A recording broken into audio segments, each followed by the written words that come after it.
And welcome back to Idaho Today. Fall is right around the corner, and that means some of us are going to start decorating our homes, but we don't always want to break the bank with decorations that we use once a year, right?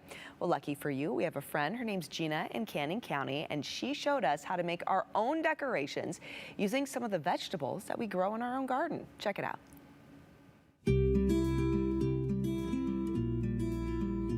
Gina, this is one of my favorite times of year to decorate because I love all the colors and shapes and textures of gourds and the corn and the apples and the pumpkins.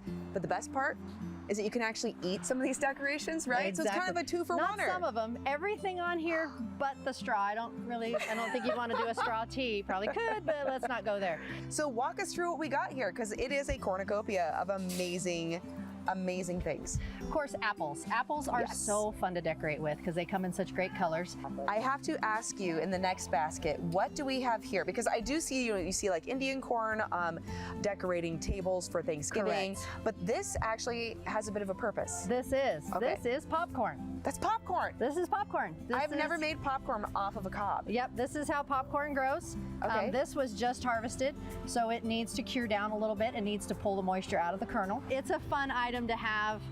We're going to be continuing developing this, so we're hoping to have here at the Lakeview Fruit Stand. Absolutely. Oh, I love it. I think that this is such a fun idea for the kiddos, especially. Yes. Let's talk about the nummy gourds that we see that are on people's porches and absolutely. tables. So this one, everybody knows butternut squash.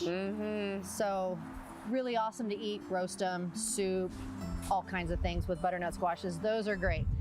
So this is the quintessential mashed potato squash, which looks like just a white acorn. But you can do anything that you can do with a potato, you can do with this. Oh, no kidding. Yep. Low sugar, low carb option for people that are trying to have dietary necessities. They can eat this in place of spud. Pie pumpkins.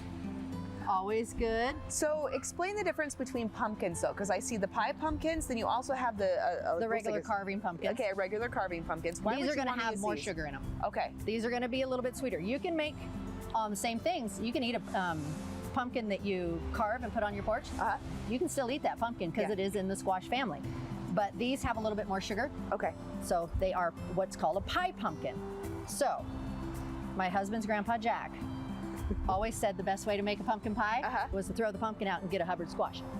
So this is a Hubbard squash, and these are a Blue Ballet Hubbard. The heat this year has kept them a little bit smaller than that, but these have a more tender flesh. You don't have to come at them with a hatchet. You can actually cut it with a knife.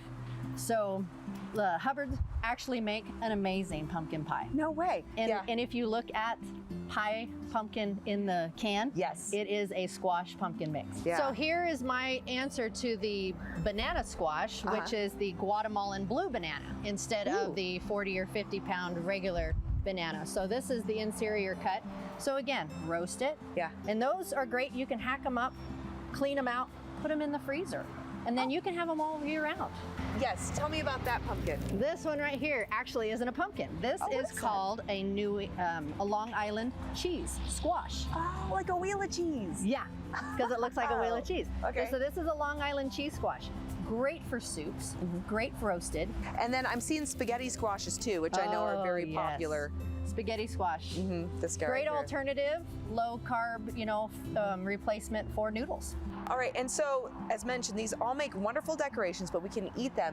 How do we know when they're beyond their prime or when they're getting close and we want to make sure that we're going to utilize them and cook them up? If they're soft, if they're squishy, if you're seeing any bad spots where your thumb's going through, then kind of birds, chickens. Okay, got it. They can have a nice meal with them. But okay, all right. So you can make these as decorations, and then when you're ready, you can cook them up at the end of Halloween time, into Thanksgiving, even into the winter season, as you mentioned, beyond. And so a lot of these you can decorate your Thanksgiving or your Thanksgiving table and have them to eat at Christmas. I love that. And how long will varieties like this be available?